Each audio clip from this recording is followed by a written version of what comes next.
Welcome, bout betters. Welcome, bout betters. If you're about better anything. Actually, I am Roberto. Normally, I'm discussing gambling, and thus it's bout betters. But bout better is more than just gambling.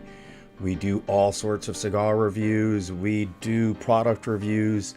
We do a little cafecito in the mornings where we discuss news topics, all sorts of things that we do on this channel. But welcome to my channel and our continued discussion of Andor. Yesterday I was discussing Andor and its characters in terms of self-sacrifice or soul sacrifice, redemption, and attrition, the common themes throughout all of the whole series as well as the characters. And something that a couple things that I think that I didn't touch upon, that I don't think Tony Gilroy was directly attacking, but underlying, I think that Andor was in conflict, was providing a commentary of our current situation here in the United States. Tony Gilroy, I don't see it from his history in terms of his movie list and the movies that he has created. Maybe in The State of Play, Michael Clayton, he has The Bourne Identity, but there really isn't a movie other than his creation of Rogue One and this story here of Andor, right? That is so much of a tale of not just good and evil, because I think it's more than just good and evil. Yes, these characters are facing an evil empire, probably the worst empire in the galaxy of all time. But the situation we're supposed to see, and that's something that I didn't hit on yesterday, is not only are we supposed to see a little bit of ourselves in each of these characters, right? We're supposed to have a little value and honor of ourselves in each of the characters in Andor, whether the evil ones or the good ones. But in addition to that, we are ultimately the last ones that are witness to the struggle of the rebellion. And some of the speeches and some of the primary characters in Saul Guerrera and Mon Mothma, as we see here in my little montage. Mon Mothma, we see Karis Nemec, right, as well as Luthen Rael. Their monologues, their speeches are the things that are supposed to reach out to us in the real world, not just in the movie, not just to inspire us as rebels, but also to inspire us as people. And I think that even though Tony Gilroy isn't directly attempting to attack Maga, there is an in my opinion, a very anti-MAGA message throughout the whole series, both Series 1 and Series 2. Season 1 and Series 2, Season 2. I'm surprised that more people haven't touched on it, because I bet people just don't want to be political.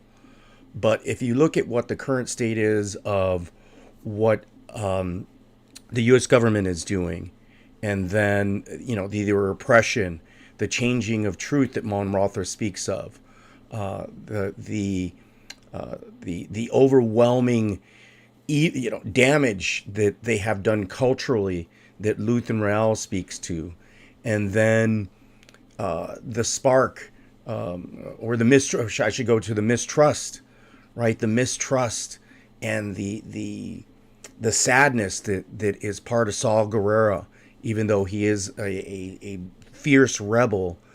There's a measurement of just sadness in his approach to his rebellion. And then Mon Mothma, who sees this evil ahead of our time, right? And I think what we see in today's current political environment here in the United States is being addressed here in the rebels versus the Empire, and the Empire being MAGA. And I'm just surprised that more people haven't really discussed it, because everyone's afraid. Like, we live in the state right now. It is a state of play where anything that is contrary to the Maga narrative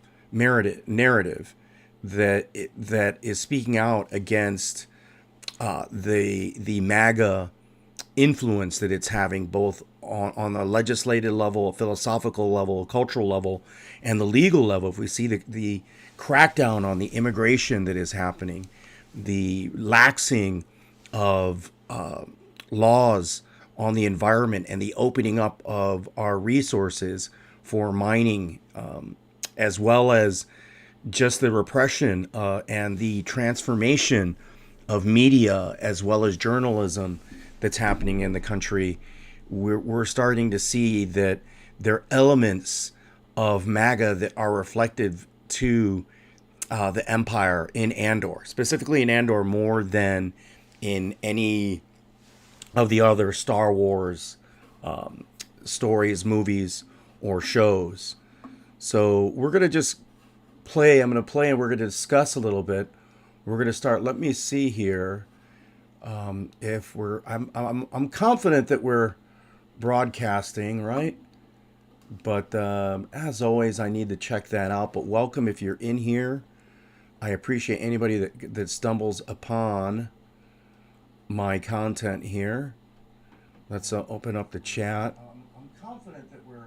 Yeah. Okay. There's no one in the chat, and that's not uncommon, right? Yesterday we were discussing. Oh, my head is off the. Okay, no, my head was there. My head was fine. I could see my head. In summation of, not really in summation, I think I did a good job of summating, the struggle that all the characters have, that we all have when we are, or that when you are in a part of a rebellion. And I think I addressed the redemption and some of the positive qualities and the sacrifices, of course, the self-sacrifices that everyone had made. Like, everyone sacrifices so much. Even K2SO, the droid, has to sacrifice something. And then is it B2O, the red droid, who gets hit over the head and then, gets like brain damage of some form? I mean, he speaks in the double speak after he's injured, and never really overcomes or his loss of his mother, right, and of Marva Andor, as well as Andor, and his longing to be part of them is always with him, and like that the rebellion has taken his two loved ones as only sort of tied to the real world, that something that makes him very real is gone as well. So even the droids have sacrifice. Even those have to give up something in their lives for the rebellion.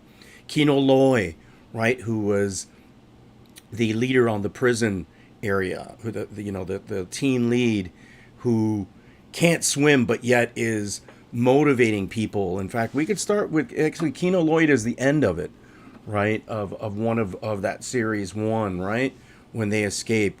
But I think Karis Nemec's speech is extremely important.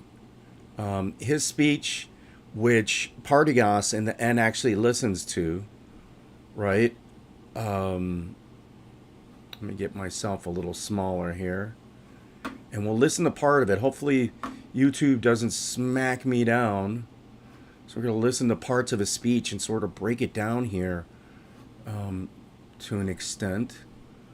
Right? I think that if I'm short and sweet, I might get away with it. All right, put myself there. Put that in theater mode, boom. Right, let me put my name out there. Oh, no, wrong name. Right, let me put my name, oh. Doing little technical stuff here. But we're all live, right? We're live. But I think that as we see, Karis Nemec's speech is more than just the start, right? It's more than the beginning. It is sort of the glue, speech-wise, that goes through all the episodes and through the whole saga, right? And so let's take a little listen to that. There'll be times when the struggle seems impossible. I know this already. Alone, unsure, dwarfed by the scale of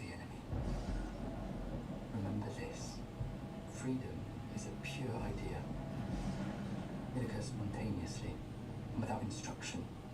Random acts of insurrection are occurring constantly throughout the galaxy. There are whole these battalions that have no idea that they've already enlisted in the cause. Yeah, and I think that that's really us that he's speaking to, right? That random acts of that there are already people that are fighting, right? That are resisting what Maga, in terms of its values, putting out, right? So let's finish that out, okay? Remember that the frontier of the rebellion is everywhere, and even the smallest act of insurrection pushes our lines forward. And remember this: the Imperial need for control is so desperate because it is so unnatural. Yeah, and I think that that is something that MAGA is typical of, right? Like we're being ruled by a minority. MAGA thinks that they are the silent majority, but they're not, right? That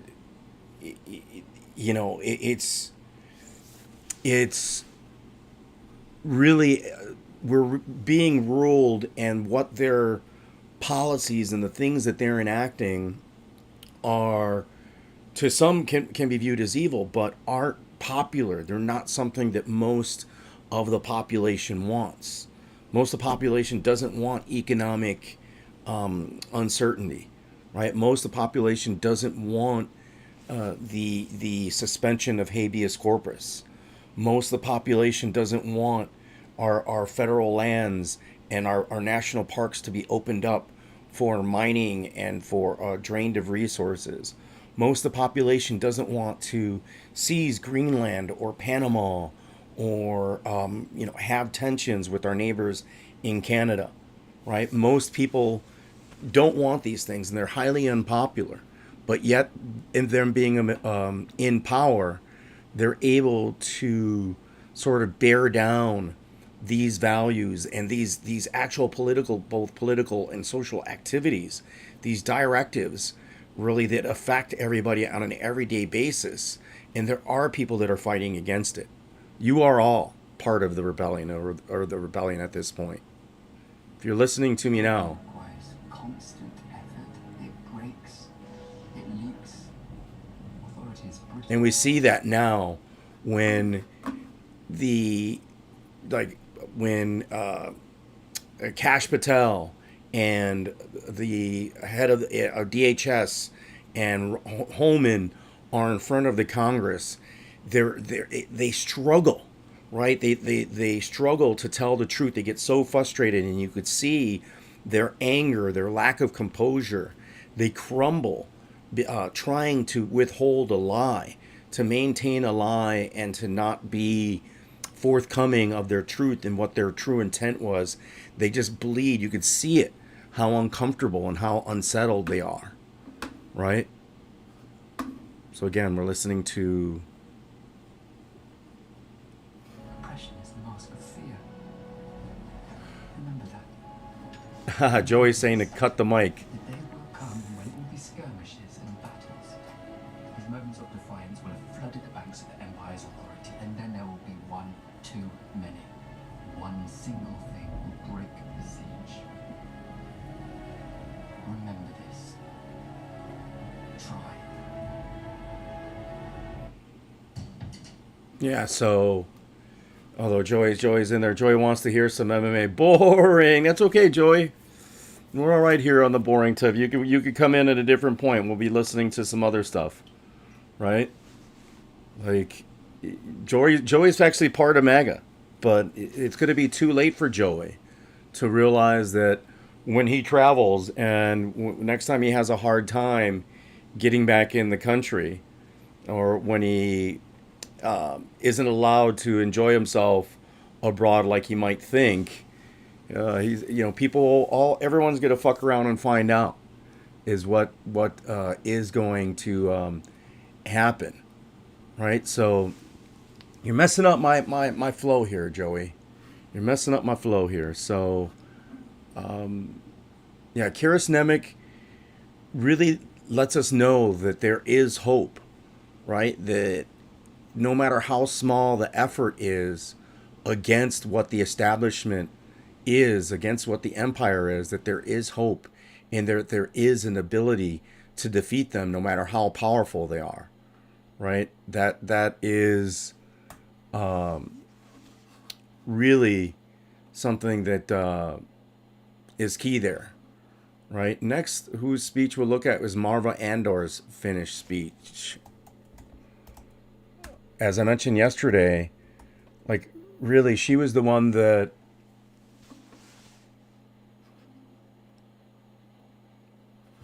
well, there's B. Right, there's B. All right, let's see here. Yeah, I'm here. Let's see if Joey has anything else to say. It's lagging. It's not lagging, Joey. It's not lagging. Whoa. Whoa, whoa, whoa. Wait, wait. It's not lagging. What is Joey saying? It's not like, cut the mic. Cut the mic. All right, let's listen to Our Lady here, right? Joey, you're going to hate this. Marva Andor.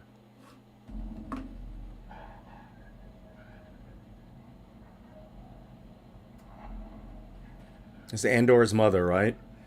She's in front of the ladies. My name is Maga Andor. I'm honored to stand before you. I'm honored to be a daughter of Therix. I'm honored to be worthy of the stone. You know, worthy of the stone. Like, she looks like, I mean, even though this is supposed to be a very happy society, you could see that they're all have just been beaten down by the Empire, right? They've just been, you know, they once had a prosperous. Do the question, my question is, do the pirates come back? What pirates? Are there pirates? They're pirates in Star Wars. You could think of the rebels as pirates. He wants an old sword. Joey, we're discussing Star Wars today, so today's not your day, buddy. Today's not your day. We're discussing the characters of Andor versus the values and the philosophy of Maga. And here we could compare like Therix maybe to what Canada is, or maybe to what Greenland is going to be, right? That Maga, you know, Trump and Maga wants to take over Greenland so that they can get mine its properties, which they're going to do to Gorham, right? Like the Gorham massacre, right? They conquer or want to take over Gorham and use like all these lies and the media, and you know they create this sub reality, right? This false narrative about a whole society, and they could do this to anyone, right? And they're doing it to people. Like this is happening to judges now. It's happening to politicians, right? It's happening to, you know, they're wanting to arrest Congress people at this point, right? We've gotten to the point where, you know, MAGA and the government is basically abolishing the rules and common law of the United States itself, right? It is really an undermining or a destruction, not just of our cultural values, but the actual laws that hold the country together. And going to invade another country that hasn't provoked anything, like this provoking Canada and provoking Greenland and provoking Panama, is just absurd. I wouldn't have thought I've always joked about it, that we should just annex Mexico and Canada, and it was always a joke. But now, like, it's odd that MAGA takes it as a potential reality, right? So, Strange. Feel as if I can see you. yeah, she'd been thinking about this a long time. First time I touched a funerary stone. Heard our music. See, now she's talking of, you know, the cultural values that she has, right? Like, I think that's what MAGA lacks. MAGA just infuses MAGA, just like the Empire is just about the Empire. They crush all the values of And the empire crushes all the values of all the societies that it takes over. We saw that earlier when they were on that one in season one, where they're on the planet where the indigenous population isn't allowed to practice. Like, they get the one time out of the year to go and practice their cultural sort of ceremonies, right? Like, and throughout Andor and throughout Star Wars, the rebellion is constantly anti-cultural. It is culturally valueless. Even it's military, but it's a blind, horrible military. That's why we see here these black soldiers, As we walk right? away from Look at the Ferrix. black uniforms. Where you stand now, I have been more times than I can remember. I always wanted to be lifted.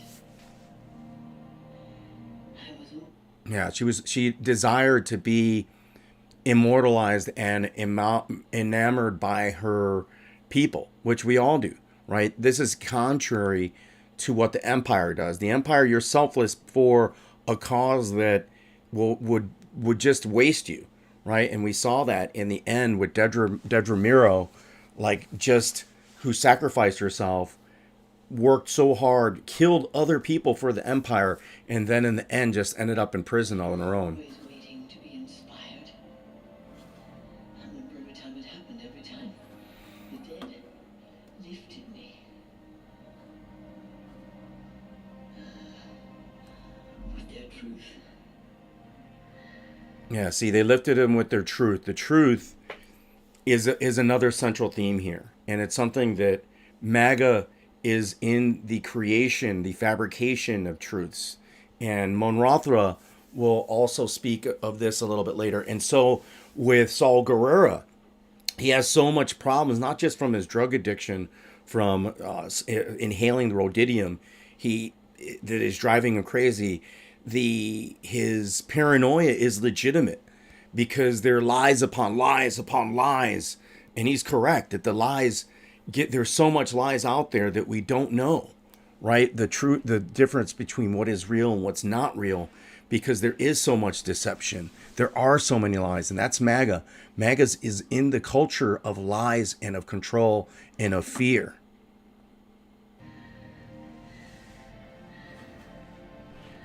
And now I'm dead. And I really do think this is a very anti-Maga speech. Not because I want to shine or even be remembered. It's because I want you to go on. I want Ferrix to continue. In my waning hours. See, and I think that could be said of that there are people that want, like, some MAGA doesn't want the old. They want the old, but it's an old that they don't even know. That's really untangible, right? It's throwing us back, make America great again, back into an era that most people that are supporting MAGA don't even know, right? That and they're culturalists. If you ask what values they have culturally, you'll see that most of these people, including the politicians, they would just say their love of America, but they won't know what that means, right? They won't be able to tout any of the art, any of the traditions, right? They might saying, "Oh, you can't say Merry Christmas." Yes, you could say Merry Christmas. You could say Happy Holidays. People don't say anything like that, right? Like, what they tout to go back to is in an era where it was more controlled, right? That there was less freedom. And MAGA themselves, their people are willing to sacrifice themselves for something that they themselves don't know that they're allowing themselves to become imprisoned. Most. But I feel for you. We've been sleeping. Yeah, we're not sleeping here. Most people will realize what MAGA's doing. Ferrix, our work, our days. We had each other and they left us alone. We kept the trade lanes open and they left us alone. We took them 1 year. Yeah, and I think this could be said of, like, the right wing for a long time. That Joey saying, "Cut the mic, cut the mic." I got one person watching, because Joey's MAGA. Joey's MAGA. He wants to cut the mic. You see the censorship, right? Like, that's another thing that's common in the rebellion, they're always trying to cut people off, and you'll see that soon, right? They're always trying to stop speeches. We don't need this message to get out. We don't want this information to get out there. The truth, as well as the facts, are always escaping or attempting to escape away from the Empire. We kept their engines turning, and the moment they pulled away, we forgot them. Exactly, Joy. They want to cut the mic. Because we had each other. We had ferries. But we were sleeping. I've been sleeping. And I think this is a sort of laying testament that we're sleeping, that most of the population is allowing MAGA to accumulate this power, right? Like most of the populace is, we're going on with our work on a daily basis, allowing the government, the current administration, to rip away and erode at our freedom slowly. And even the media that is talking about it, there isn't enough being done to counteract it, so that we are really sleeping, right? Even ourselves as people are allowing this to occur. I'm turning away from a truth I wanted not to face. See, we don't want to face this. Rooms that won't heal at the center of the galaxy. There is a darkness reaching like rust into everything beyond us. Let it Love this know part. It's here. It's here, and it's not visiting anymore. It wants to stay. Yeah, and that's the thing with MAGA. Like, they have power, and Trump has no intention of leaving, as well as the people that are in power, right? This paradigm is here for good. They are not leaving, right? It is here. They are fighting for an end game, whereas we're just allowing this, and we're blind to let it happen. The Empire is a disease that thrives in darkness. It is never more alive than when we sleep.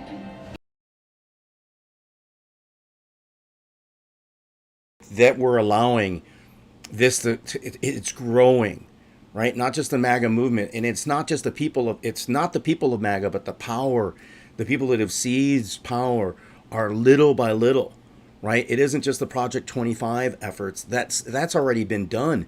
They've completed already within 100 days. MAGA and the administration's completed like something of 80% of what they wanted to do in that Project 2025, right? They're done with that. They're moving on to other insidious things, like the suspension of habeas corpus. People don't realize that Joey doesn't understand that the suspension of habeas corpus means that everyone better start carrying.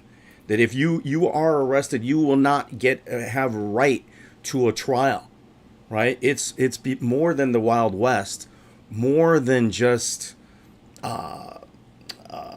even a dictatorship. The suspension of habeas corpus will have an onset of anarchy, because it basically means the abolition of all law, right? If there is no accountability, if there are no courts, then what's the point of authority other than repression, other than to bound and imprison people? There is no point. There is no law. There is only the power to seize yourself, right? To seize your property and yourself. So it's a pretty big deal that's out there, people, that we're all sort of sleeping on. It's easy for the dead to tell you to fight, and maybe it's true. Maybe fighting's useless. Perhaps it's too late. Yeah. See, I mean, they're so powerful. Like, and it again, I think that this speech just isn't speaking to the Empire. I don't think Tony Gilroy is anti-MAGA per se, but you can put Andor, you could put all the, not just these speeches, but you could basically juxtapose MAGA and our current political administration for the Empire, and then the rebellion really isn't here yet. Like, there isn't a rebellion. Really, right now we're just at the stage where it is just MAGA, right? It is just MAGA, and they've just started, right? And what they've accomplished, it might be too late. Throw trash at them, cut the mic. Yeah, exactly, Joey. Joey wants. If I could do it again, I'd wake up early and be fighting these bastards from the start. Fight the Empire. Yeah, that's where B gets injured. Yeah, look at Bix. I mean, with this Brasso with the brick, starts bricking people. Bam! Ah, exactly, Brasso. That was awesome. Somebody cut the mic. There's Brasso with the Spartan kick. Come on, Spartan kick to brick in the face. Bam! Come on.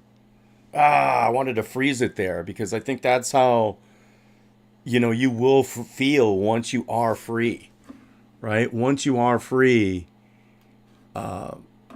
you will begin to feel that way.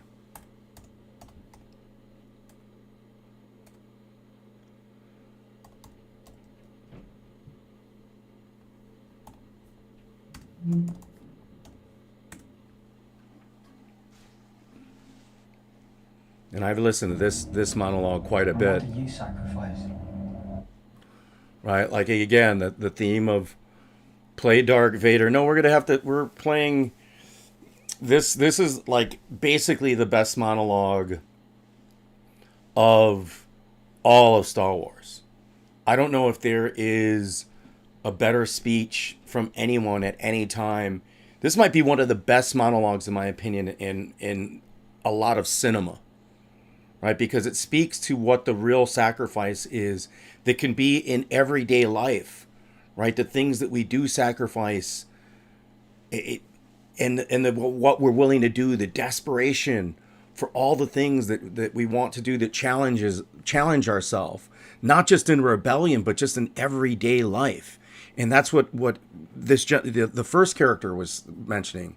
There are things every day that people do to fight, to become better in themselves, to be better at their jobs, to be more spiritual, to be a better person in their family, to be a better member of their community.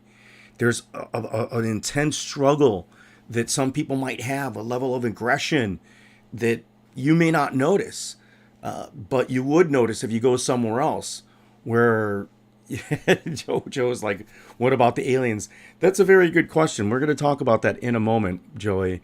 But right now we're dealing with the illegal aliens, right? Like they're not getting trials, which, is arguable, right? It's arguable whether they have a right to jurisprudence or to, their day in court. But the suspension of habeas corpus, you might as well declare martial law.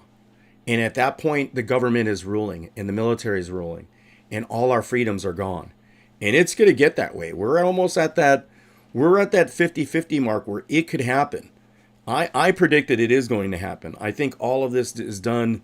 If you're illegal, you don't have rights. That's what Joey says. That's not completely correct, Joey. You still, depending on how you interpret the Constitution, right? So it's okay to kill, basically, illegal people? They don't have rights? They don't have a right of existence? Is that what you're arguing then, Joey? If you're illegal, we could beat them up. We could do whatever we want to their people. They're not actual human beings, right? We're shutting down the border. The border is shut down, right? But you're saying that the immigrants, so that the Afrikaners have no rights. The refugees, the people who are given refugee status or that are in process to getting their citizenship, they have no rights, even though they've been living here, paying taxes, and that the Constitution says. He's saying yes, that it doesn't. But let's listen to the main.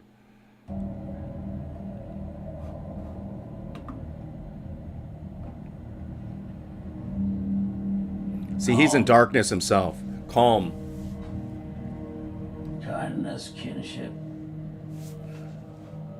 love. And that's part of typical of MAGA. MAGA, the point is in the meanness, in the cruelty. A lot of the policies and things and their philosophy is not a philosophy of overcoming. It is trounding, or not for the downtrodden, but to push people down. It is about control. It is about giving it, sticking it to, not just sticking it to the libs, but the desire to harm, right, people. It lacks empathy, right? Their philosophy lacks empathy. It lacks positive conviction. It lacks love and faith. It's soulless in its efforts. I've given up all chance at inner peace. I made my mind a sunless space. I share my dreams with ghosts. So when he says he shares his dream with ghosts, I mean, we're not talking really about Andor here, but there are others that already started in the rebellion, right? And I don't want to be a ghost. I don't think that these, my opinion, I would say that the opinions that he shares with ghosts, probably you could equate this to people like Martin Luther King or to Malcolm X or to John F. Kennedy or Robert Kennedy or other people that were important in history, that gave us basic rights, that fought and helped us gain basic rights throughout the world, not just in the United States, but throughout the world. And MAGA, of course, is trying to reverse all those. Every day to an equation I wrote 15 years ago, from which there's only one conclusion. I'm damned for what I do. My anger, my ego, my unwillingness to yield, my eagerness to fight, they set me on a path from which there's no escape. And hopefully, like, there is, unfortunately, our congressional people, they're within the system, but they can't do much, right? There isn't much that they're able to do, and they're all, I guess. I yearn to be a savior against injustice without contemplating the cost, and by the time I look down, there's no longer any ground beneath my feet. What is my sacrifice? I'm condemned to use the tools of my enemy to defeat them. I burn my decency for someone else's future. See, and I think that that's what's needed now, right? Like like MAGA, their point is the cruelty, and our government, the people that are in the government, and just people in general, are not calling out the wrongdoings of these people at all, right? Our Congress is silent, is complacent in this. Yeah, Joey's like MAGA. Yeah, tell you, Joey, it's MAGA until they're at your doorstep confiscating your weapons, when they're arresting you because you were doing something late at night, right? You just happen to be caught up in something, and next thing you know, you're not in front of a trial anymore. You don't get to see a lawyer, and you're over there in El Salvador in the maximum prison over there. To make a sunrise that I know I'll never see.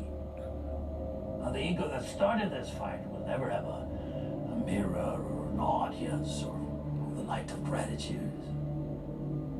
So what do I sacrifice? Everything! Yeah, like, what a powerful speech. And they all, like Lutheran as well as Andor, really have sacrificed everything. Whoa. Okay, that's the lightning out there. That is the lightning out there.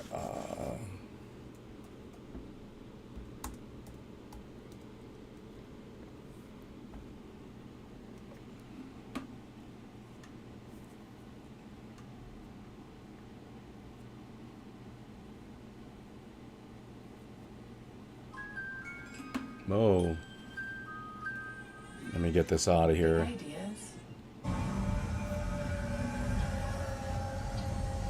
I've always loved you.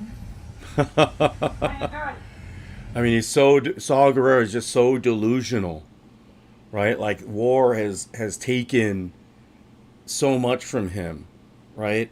And I think that a lot of people, a lot of us people can become disillusioned and feel helpless, even though that we're strong. Even though he's so strong, you can feel helpless, because even fighting tends to seem helpless, even though the fight it goes on, and that's what eats at Saul, is that even though he's winning and he's killing and he's destroying things, he doesn't have a sense of victory. How can you do that? Because I am.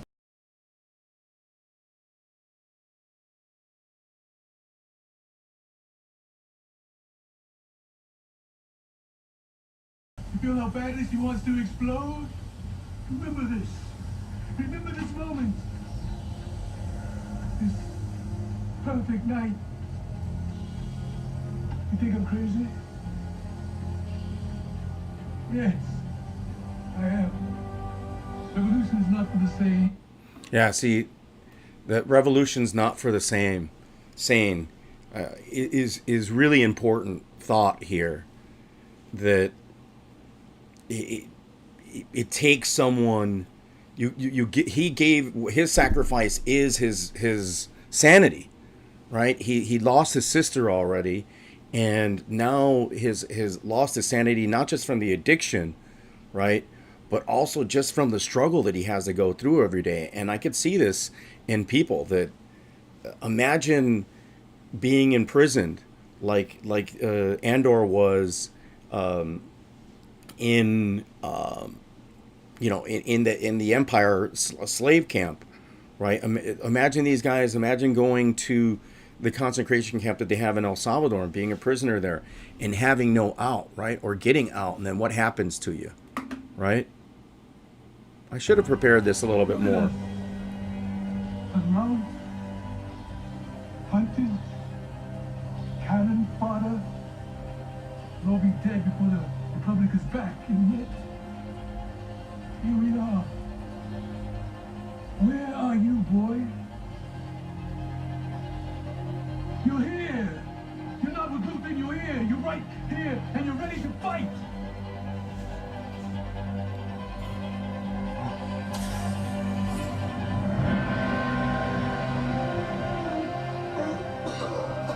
Yeah, and so you see, he makes a sacrifice there, and I think that again, it's like Tony Gilroy hinting that we as people are already making like an economic sacrifice for MAGA, and that's our first taste of what is occurring, the erosion of our values, the erosion of our laws, the erosion of our democracy is starting to occur, and MAGA is that corrosive blackness that Mamara was speaking of, right? And talk of deception, like he feels helpless because there is so much deception out there, right? You don't know what to see. Look at my friend the Joey there. He's like pro MAGA, and he just doesn't know that there are pains, there are consequences to what is occurring. Like it's going to affect real people. Real people are losing their jobs. Real people are losing their homes, right? Through losing Section 8. Real people are going to lose their health care.